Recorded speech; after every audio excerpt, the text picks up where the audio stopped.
Area in some no Sompa ana yade ba Peace Council ede atudwa ya wo kire sampa woni yisu no ejina fa kompa sabaya voter registration exercise yade Ghana card ene beye emu asem yade ebre na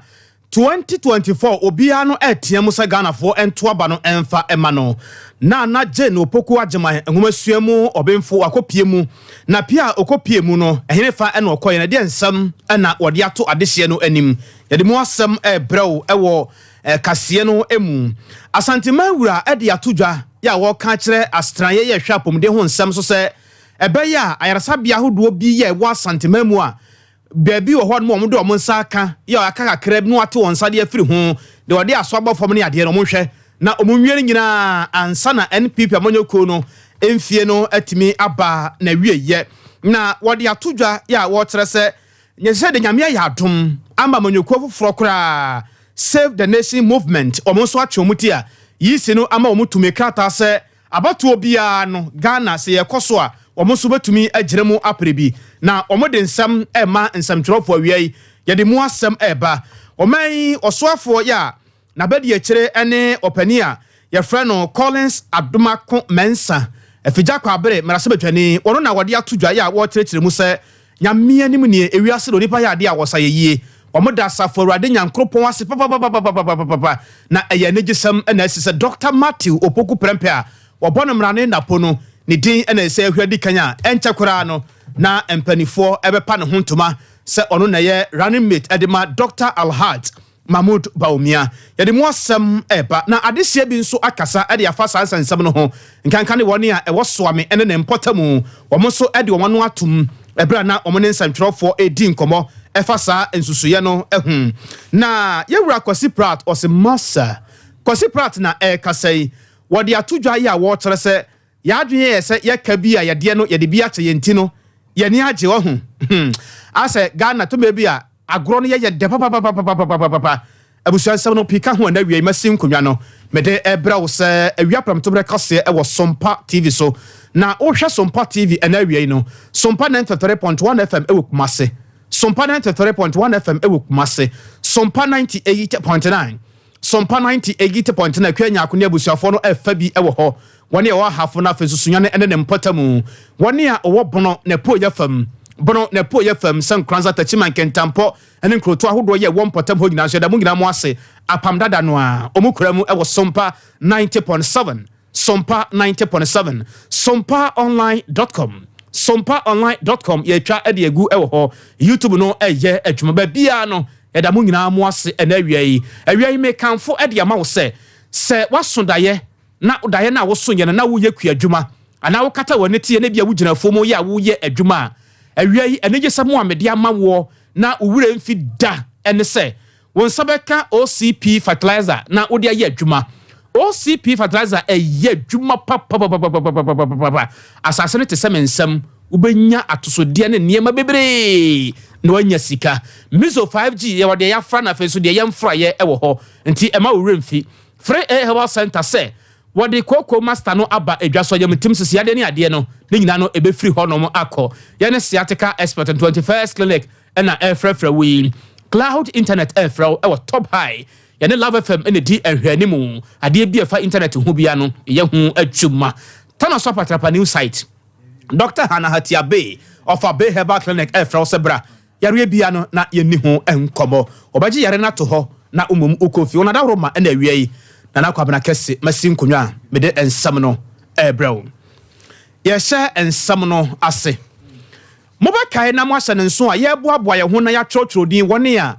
nyame eya adom na wonya mfinhia edunwotwe na ona dwene mu eda ho na sabi wodwene a esi so sade nipa dasani a bibia entenchema e wona dwene mu odwene a esi so no yisi no ebie kwan mu editu ho se obia mehwe na wontintim ni din anase wa wudin kwa wo mu dada no behwe na ehwese udin no eno ano no anase bia bibia sankra udin ni mu sebe ya abato no ebesi wo kwan na wontimi entu bia na mpanifo ahwe na watrene ntem ede amaw ensam no de bebere ebai na woni ana otintim wondi no nsam baako na Ghana fo so eka bi eyese se ekobasa bia wokoba bi se ukotwa wudi ade baako ye tumi krata onta e wose kan sa na watimi apiem oba bi e yetro de ni bia no e Ghana card na Ghana card ho nsensem no Ghana for de shebe di ka kura kire mu kire se ade no kura no mo koye na mo nsan kan bi o obi tra se yese kwa ha konkran brakumase fasunwane fa ha esi ha obi kura timi koda ho ma de eche na onya Ghana card ne benti se ko ba se bia ye de Ghana card ne nko a na ekwa na emu asem no akwakoye bebre eno da nche nso a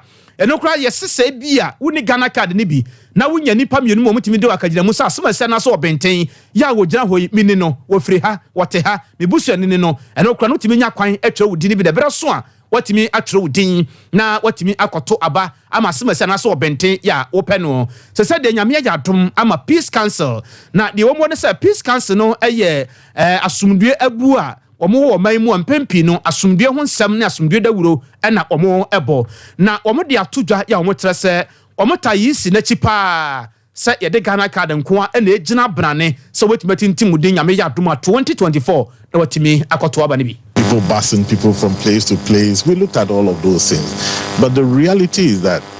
until we accept Ghana card or one system as our form of registration, the figures they gave us today, 63% of those who registered within this short period use the guarantor system. That's too high. Ghana card are 39%. 63. So that whole system of busing people will continue. You bring people from a different constituency. If I think that this is my safe zone and I have enough votes, let me move people from there to another constituency. And then you go and say, where's your card? Where do you live? Somebody comes in and says, well, I know him. He lives here.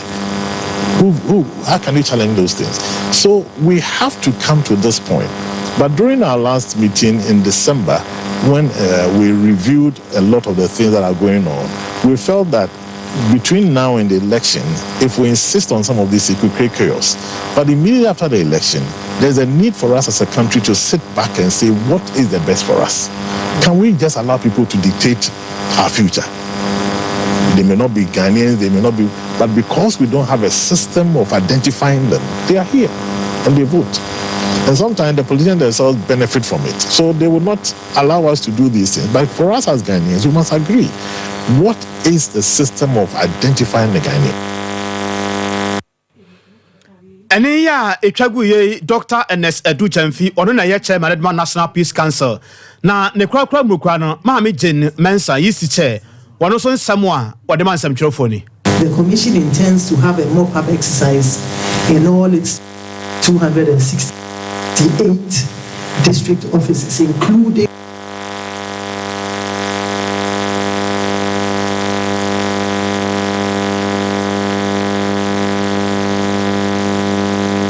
the newly created one constituency. As part of the mop-up exercise, we intend to register citizens who are eligible in all prisons across the country, and we've worked extensively with the Ghana Prison Service to know the number of inmates and who qualify for registration. We have those details, and we will put in place the arrangements to accommodate them during the mop-up exercise from the 1st to the 3rd of August.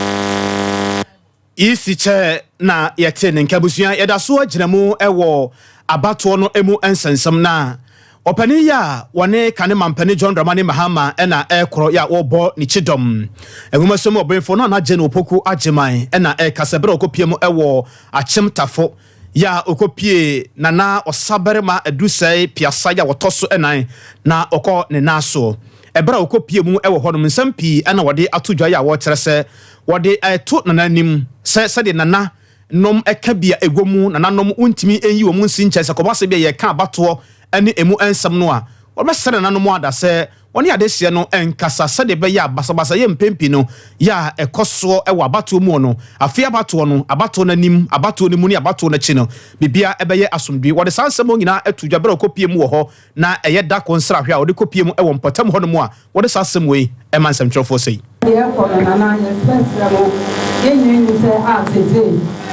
na kagana de mi control mi kwa so wenda na di moja kofi ana wenda ne dia ma ne kofi so we bread o hospital enti sa ni nyina na nsisa ya ebeton yɛde bɛgugu akwan mu obiara bɛte aseɛ yɛbɛhu sɛ asɛm nso yɛka kɔ obiara fa pɛpɛɛpɛ ɛyɛ saa ne yɛhu sɛ pɛpɛ yɛ na ɛwɔ mu a ɛneɛ deɛ bɛkɔ biara na wagye ato mu. Wei ɛyɛ nwomasuam ɔbenfo no anagyen opoku agyeman ɛna yɛte ne nkan na akyem tafohene ɔsabarema adusa piasa ya wɔtɔ so nan ananso de nsɛm kakra ɛma na de hyɛ ne sɛ ni dia wo entity a wo dia tete akuninifoɔ ansa na wo kɔ wa ho mu a wo de wo ɛbɛhyɛ politics watete mmɔfra bebree bani bebree na adwena wo wɔ no ɛnoa na mesrɛ sɛ nyame boa na bibia kɔ no kwa so a wo de ɛbɛboa ne yɛpagya Ghana man ama Ghana man anya ne nkɔso. yɛkɔ yɛ nimu na asantema wura ɛde atodwa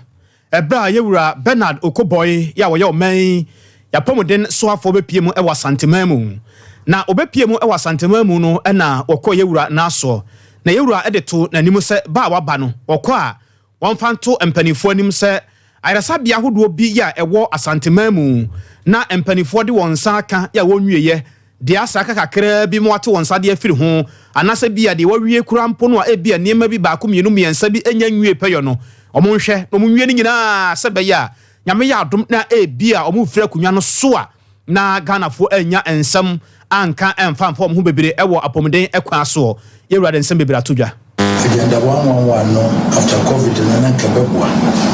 na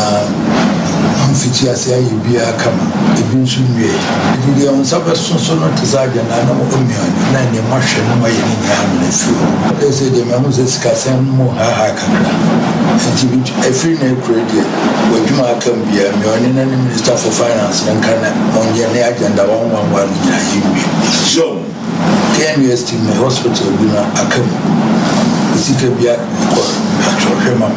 so yenye ma a teaching hospital number enye nese kosi December trouble na mo ye court akyerɛnyina ene ya etwagu yei eye asantema wura na enu achi Dr. Bernard Okoboy enso nsam a wode man samtwerɛfo ni pese mi ma to fashion say ebe die o say na siwia no facility no and benefit the region and lastly so no president said me ma to fashion say Confanoche big project na ya start mother and child 500 beds in your challenges kakra with debt servicing entina a hoti kakra banyame adom debt servicing kita na ekoyi nene latte adiko ena ye twotwofo pani edema amonyoko foforo watwe nitikura a ye fe no Save the Nation movement na omodi atodwa ebra na omoji womani ekere se nyame ya adom Ghana hase dansa na obetimi afra ho se wo ye amonyoko no gese yisi no emma utumi krata na kobase bia dibre bi na eya bato mu dibre ne ye pre a wonso watimi akopere bi amana yeye offices ahodo osa wonsa ka ene niema ba ko mienu miensa eye niema yisi ne behwehwede afiri wo ho no se utimi ede ne nyina eba na yisi na ma wo kwan sampa se de utimi fra ho se wo ye amanyoko na no ena nene latte adiko ade atodwa kire se Ghana fo ehwe omanim nyame ya adom 2024 won be din kunim sample bi kra me be Ghana fo nyina nwanwa na semnie enti sesi ano ye certificate e maya sa akwan no na ye de kire mu ye wo mu kakra ne se ye tonsa Africa na ni bia so ye kramuni o ye kristoni o de bia wo Ghana man mu ha ene abruchenia ye from se mumpa mahoden embeta Prophet Kwame Desmond Abrifa na yentumi nchi oman no MP NDC ni MPP amayoko ni nsem senior beya corruption na ekoso we ekuru mu ha ne nsem bebre ye CDA empompon eme CD ni da sei otena CD ni da sei sa nyama we nya eda Prophet Kwame Desmond Abrifa akomaso se opeso ototo nyama yi ewo krom ha eni nti na ne ye peja ya franka ewo party ni atunsa Africa na India se mumfa mo ahode embeta echi ama party ni mfumpo nti ye frɛ mo a kakra ye wo ma nene latte adiko ewie ye no no ye trotro pani ya owie ye no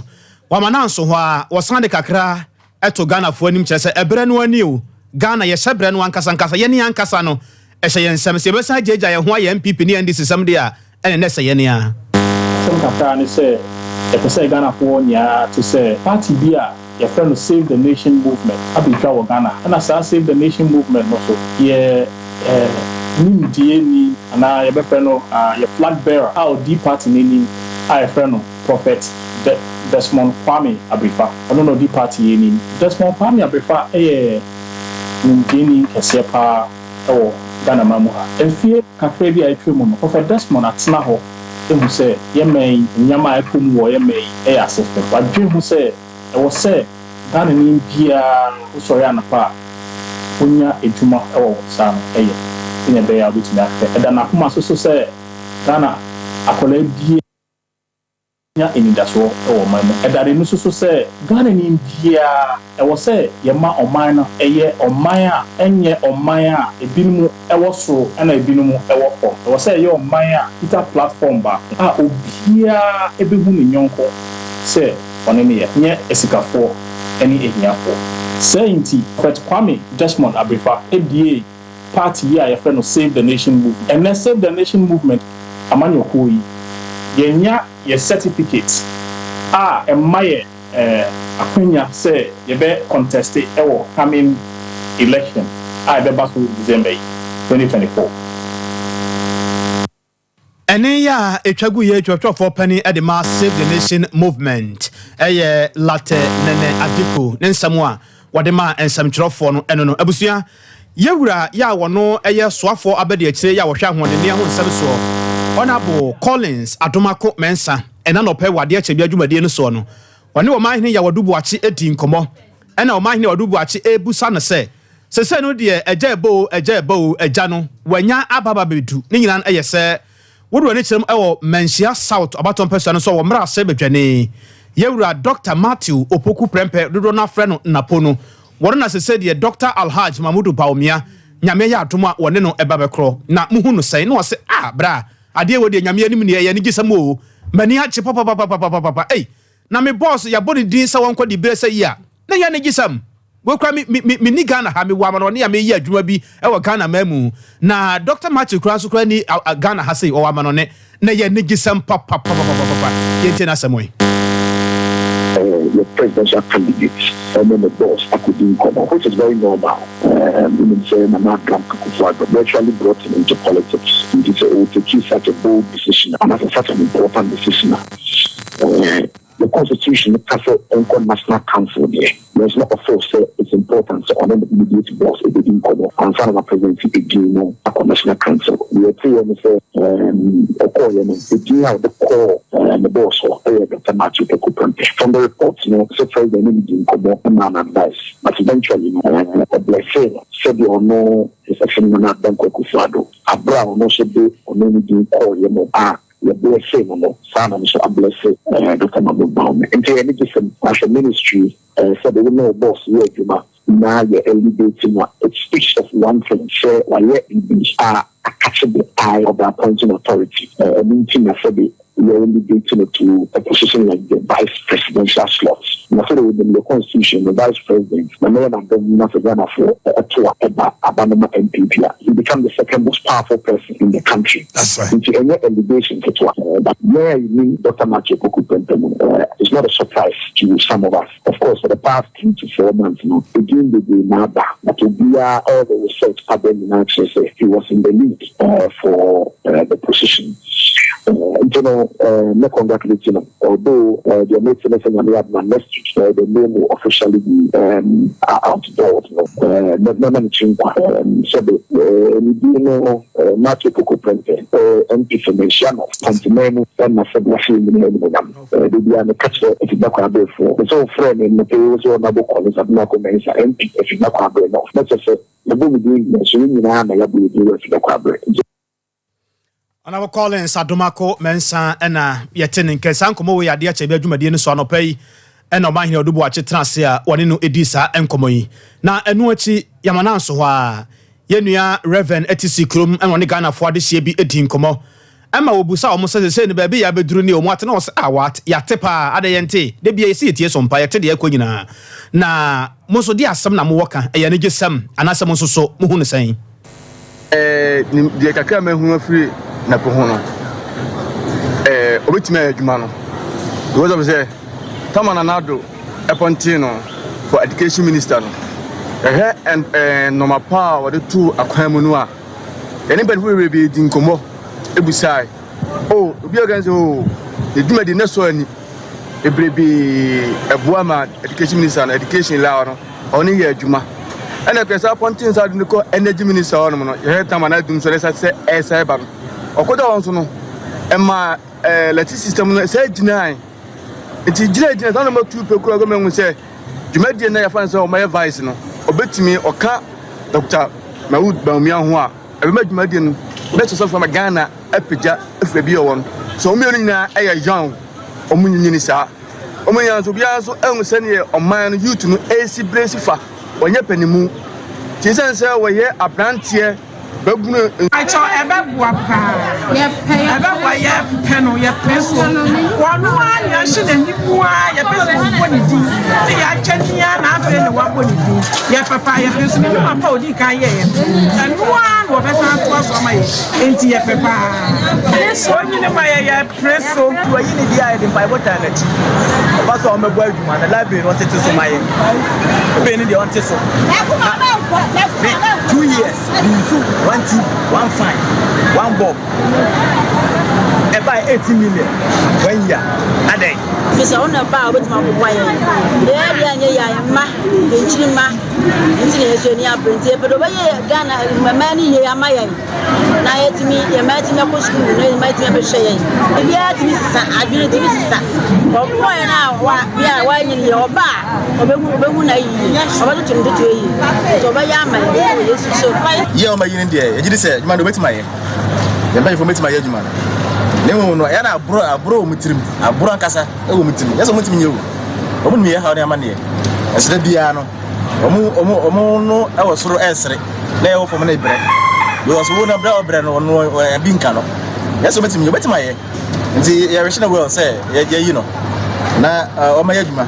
and then said my obey. Another boo of Contona point into my no money to come to my account. Man, obey Ghana Education Service. Minister of Education Service. What will be a survey of what a month for my say Ghana Education Service? They be a coy be a mlaying through a crown survey. And then so what to what? That I afraid case you afraid because it means to my baby, you know what I mean, sir. Me and my crown, you know, be a free education. And I want to send my free education, you know. I by an unique but some some lady. Free education, or banner was in the himself, but I father today. I remember by a tea crown on DC. I will a press conference. Say, Nana return out, you be here from Mubwa. I don't know, but see your theatre. That's Ramon. I'm people party in the Montomaye. The bar, the catching a dawson, Mahmoud Baumia, a Juma, why be a media and young? Why be a media and young? Auntie,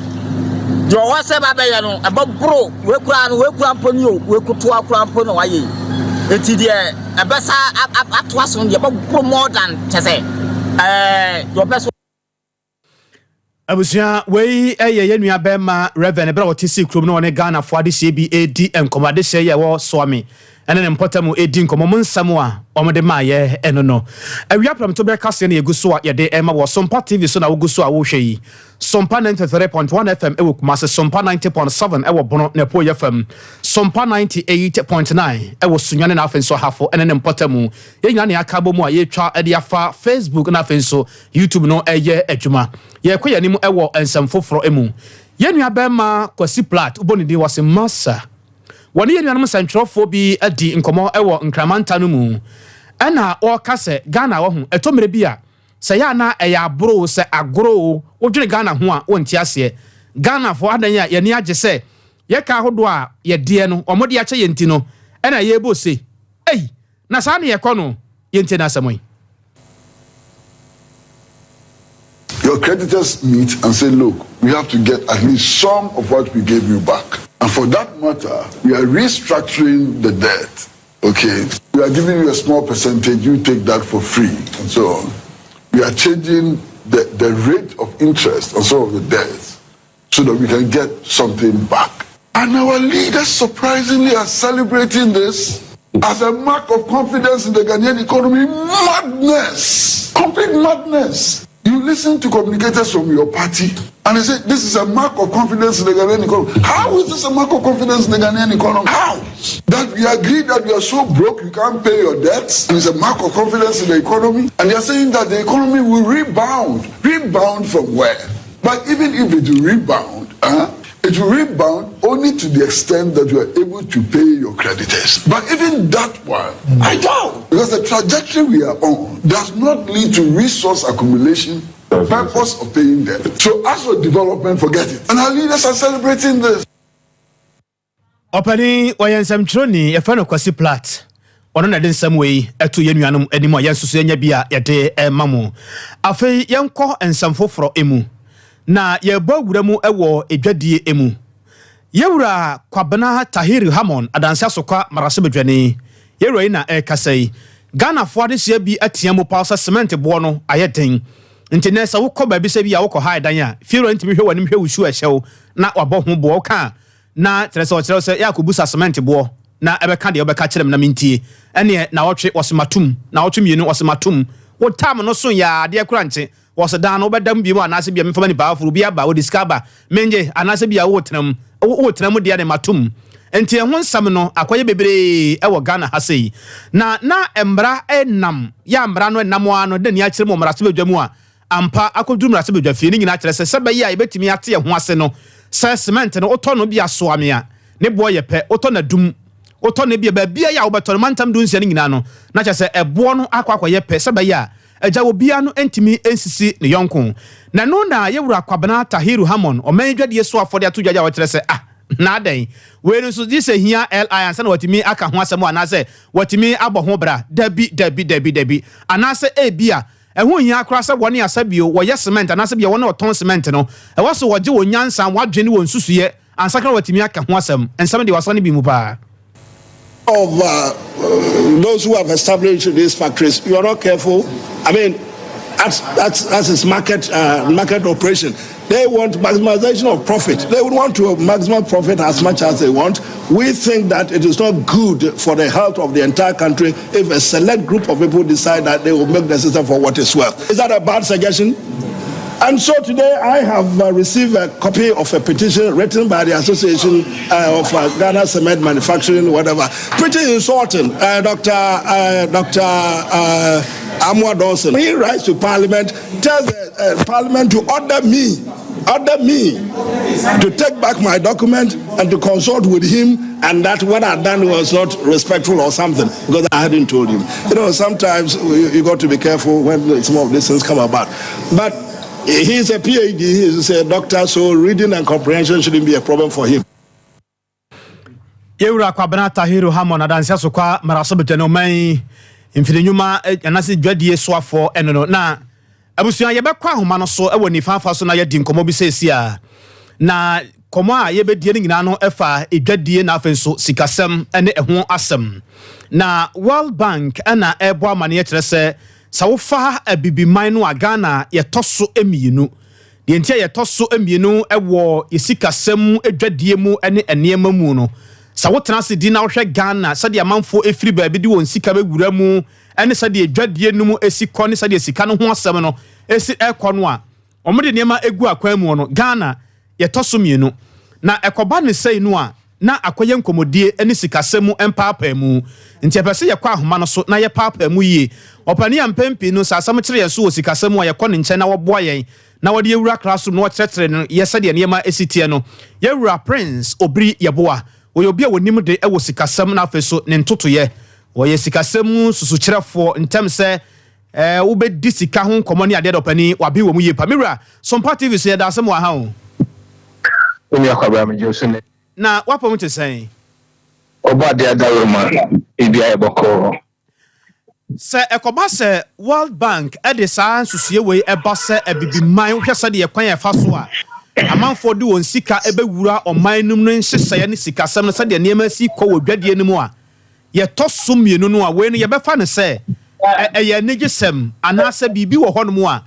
aka obetima bie so awia di a kyerɛ yen was we dey dikai ma mentia wotiefo ane ahafo san hyehyɛ anasa nsɛm a World Bank de abɛto dwai ɛyɛ nneɛma a ɛfiri mmara no wɔn de bɛto adasanim ɛma ewiase anaatemamufo nyinaa hunu position a wɔn man no wɔ mu ɛkyerɛ sɛ wɔn man no nkurɔfoɔ wɔ gyidi wɔn a wɔn di wɔn sika yɛ den ɛreba wɔn anim anaasɛ sɛn na sika efiri wɔn anim yɛ den ɛkɔ na mpɛn pii no yɛ a wɔn taa yɛ survey no ɛde fa timamufo like Ghana for umafiri omanum akotena amanone how a almost send sika eba umachi ede yeden ede behwe fie we na omo kyerese afia etwa mu 2023 no oman Ghana wo hwe the sub-Saharan Africa ye na ye toso mienu with the total inflow of can I say 4.5 or 4.6 billion US dollars. Na omai odi kan alatamaya omuna ewiase no anase bibimom ha no omudi kaya omudi ne over 19 billion we nyina kire se wo hwe Ghana enka yade a ye boye ho ban ye boye ho moden sa akwanya no so but as a financial expert any obi o sika munim de ofuo no meka se we nya de se so omai Ghana ye ma ye ni gibebre despite say uga bibimamu nyina na sub-Saharan Africa no ye ne atoso mienu na ensese ye ma ye ni agi bebre ene sen se wode afi etwa mu de afi 2023 e de toto afi 2022 ho a oman ne modern mo as ye den ba fom se wo hwe afi 2022 na wode toto abibimamu ha nyina na still ye de no ne ye da so toso mienu e de but se wo hwe the amount involved now the total afi there who are still that's to me tosu mienu no na the total amount involved na e chese on mine no ya ho de den eba from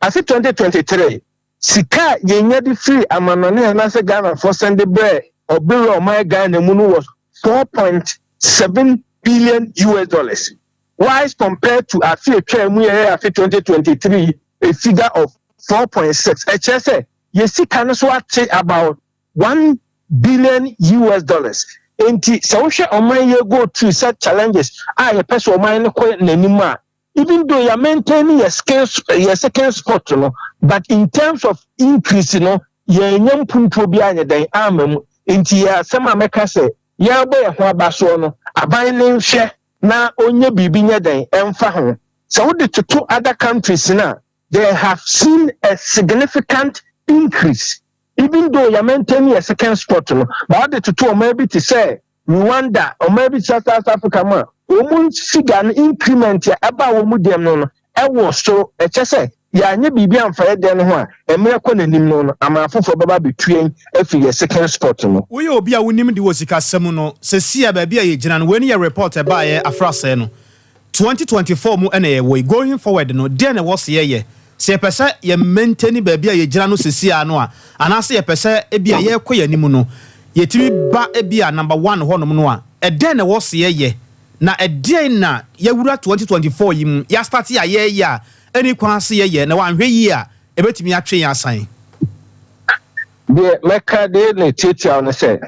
a general business operating environment and necessary aban no e ma no emuye akono se wo hwe afimu a report back about on church say there are several multinational companies here who move free oman and nam say move free oman quantities expected inflow nan ke bi o mabusuafo anaso mo companies no e de babo oman no enye den emma entisi pese retain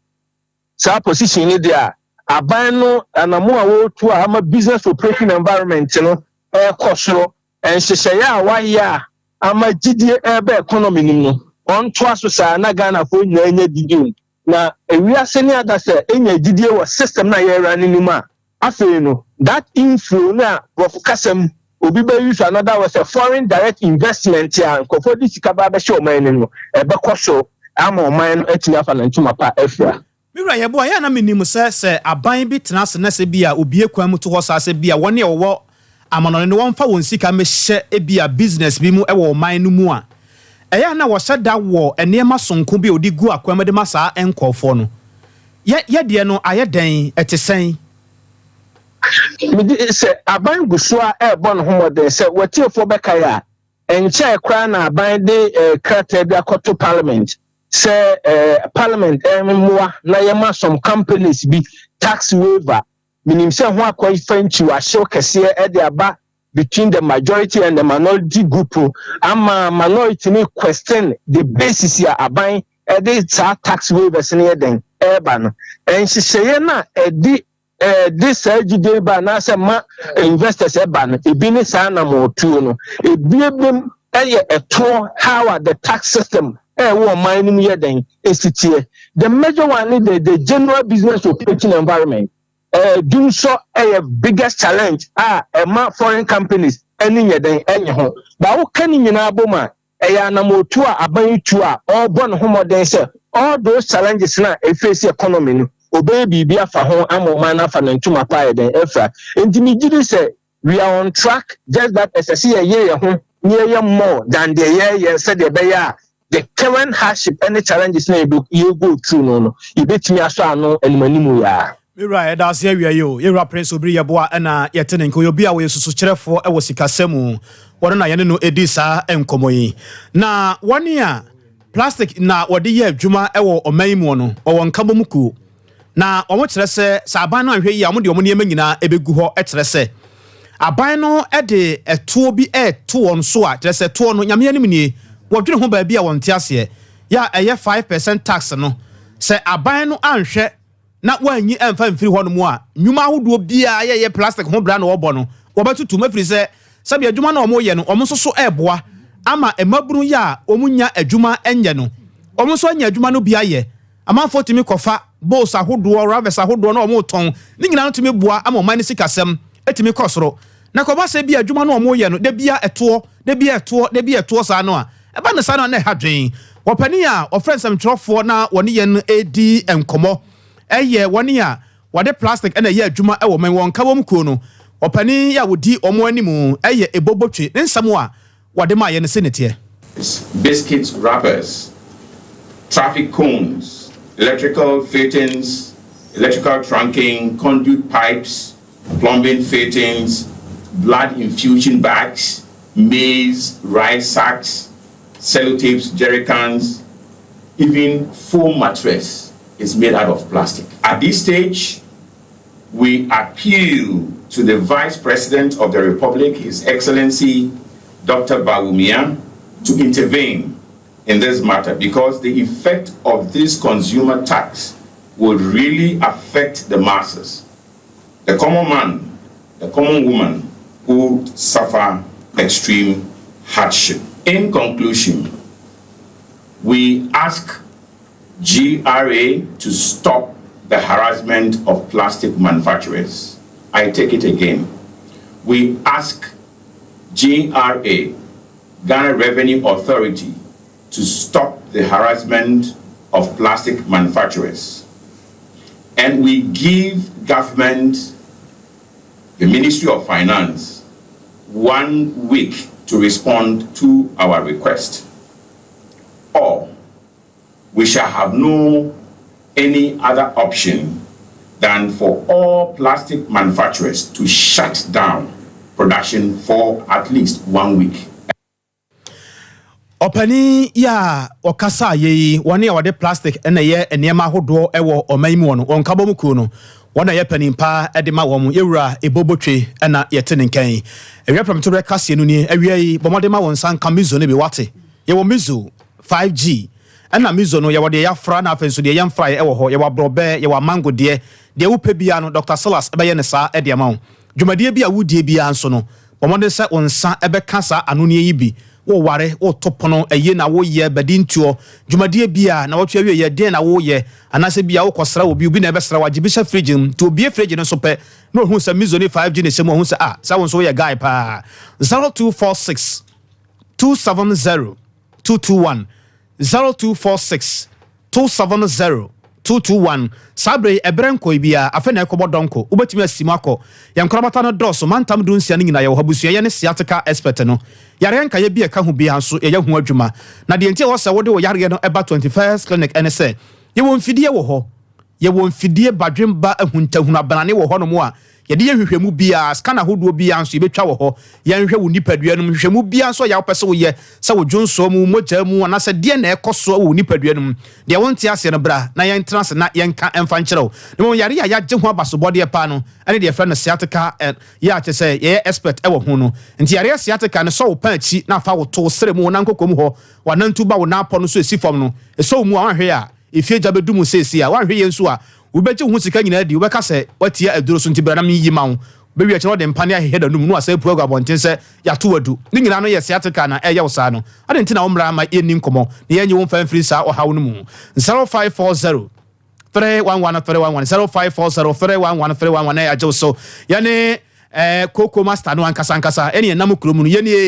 eye free herbal center wona do friend Coco Master no na eye adwuma na busua de wo mu ne se Mr. Herbal calling now Danny Herbal no chapidank udru hope also prefer a herbal center na do friend Coco Master no abusua e bodwuma biti na tie ye de no wono mu a obetima anom akwa adwuma obetima anom atukwan nyame ya to na ba fia na ba download ne ma boko e tie wo de se nya kasa bia nti ha obi anso ne akiri sisi yade yam tim Coco ba hye nyina ba yiri nyina so de afiri ho 0546 107 0546 107 107 ema wo remfi se open internet betimi abo na adwuma bi a wo ye no wo sika wo di shem watimi anya ho mfaso a eye cloud internet efrel top high haya no wo woni ye nuanom Love FM ene di ahwane mu ade bia da ye fa internet ho no bra na ye nya ne boko emfa ema wo 0244601933 0244601933 ya je so de wo mo ne se tano so apatra pa new site ho Dr. Hanaheti Abe of Abe Herbal Clinic ehonwo na de wo mu ne se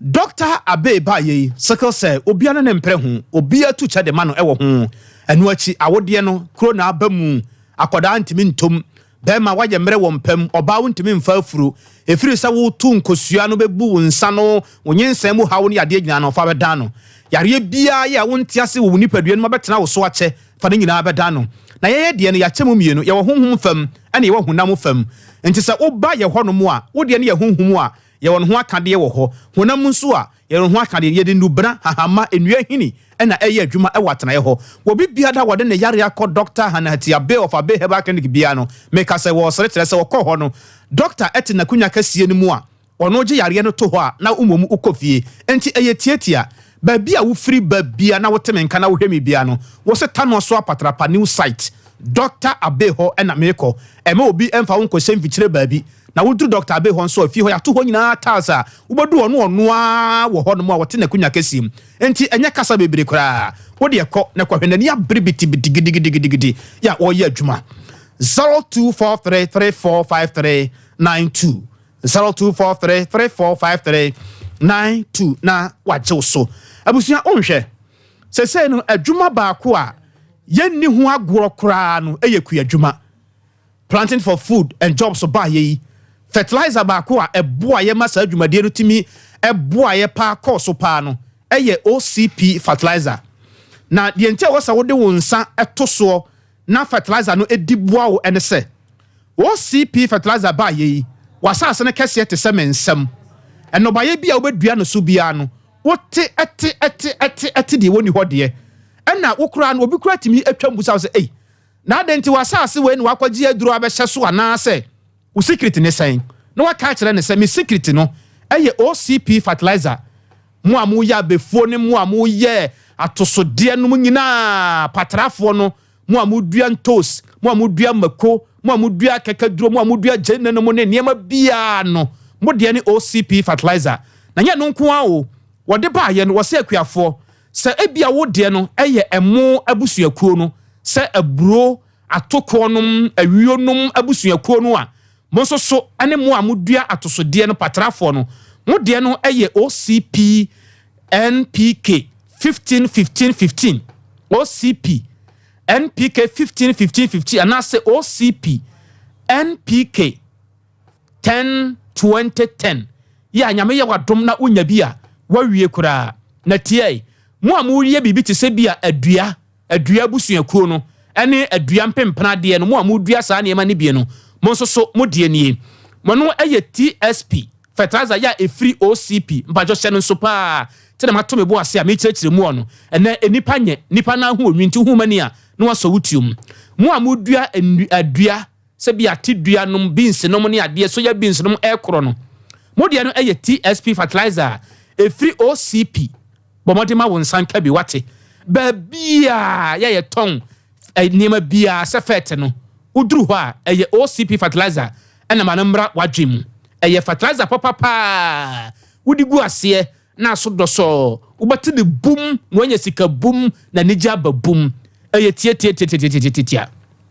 0555 909 433 0555 909 433 na ya jewso ana 0555 909437 One adabro Sompa TV so ne Sompa 90.7 Sompa 93.1 FM Sompa 98.9 ya tonkreto ni aba ya besamba sesia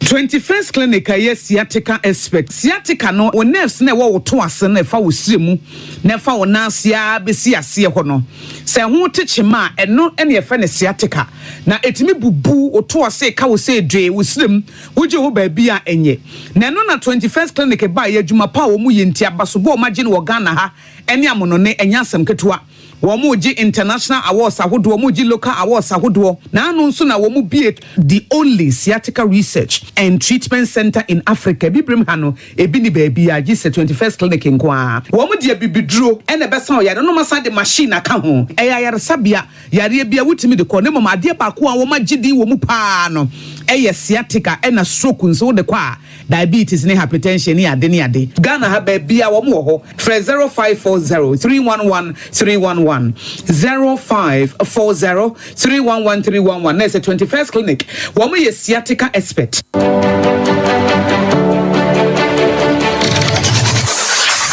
Introducing Mixer 5G Sparkling Drink, a whole new refreshment in a can. Mixer 5G is a tasty non-alcoholic drink. It is a perfect companion for all your events, including parties, weddings, and funerals. It is made with green tea, ginseng, guarana, grapes, and grapefruit. Get refreshed with Mixer 5G Sparkling Drink. For bulk purchases, contact 0246 270 221. This advert is FDA approved.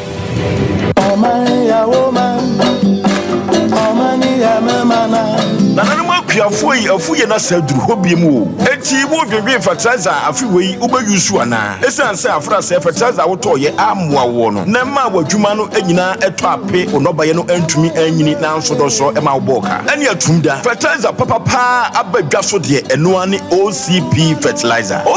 fertilizer egumu ahodo akuafo a modo enobaye ebitise atoko ayuo emo ene atosode ahodo no omo enkoje OCP MPK 15 Anna O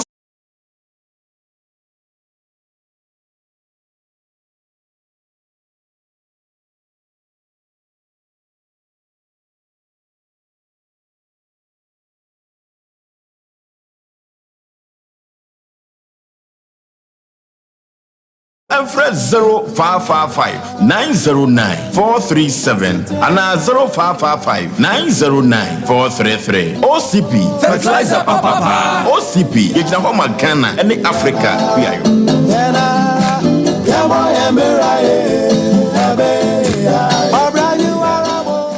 Prakese ye aduaba waso a ne dwumadi wo nipadua biara pom den ene na brabo mu ne hie yi pa enye prakese nko nuaba ne haban bi te se kwunsusu a abonwono ne dia akeka ho no kura enwanunu ahodo a ekọ animu yi ankasa prakese ne se nuaba yi binom ne akeka bobudi afa abefo kwan so a ye de aye prakese powder prakese powder siesi nipadua na abakwa ahodo no ho ban afiri mpani yade ne yade ahodo pi ho fa enkodate de ma baako freduane anopa ne anwumre anafa enkodate de ma baako ewo ni nsuhie yeti anopa ne anwumre wobra wodidi awie ubenya prakese powder to Kingswalk Herbal ne Heroes Herbal Accra OKC Drug Lane Dani Herbal Kumasi Mensa Takrade Mose Pharmacy ne Greenlight Pharmacy Sunwane Kashenkari Supermarket Asantwa Herbal ne Bibidro Depot Techiman Sewa Herbal Mampong etufo mfre 0550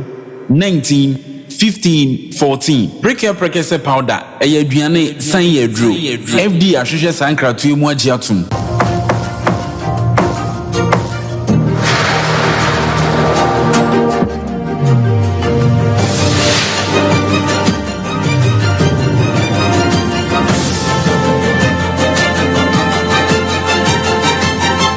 Sompa TV Emma Akitiapa Abusia yabada wase enawie se wokan ye homa yede kase no ebre wo Sompa TV so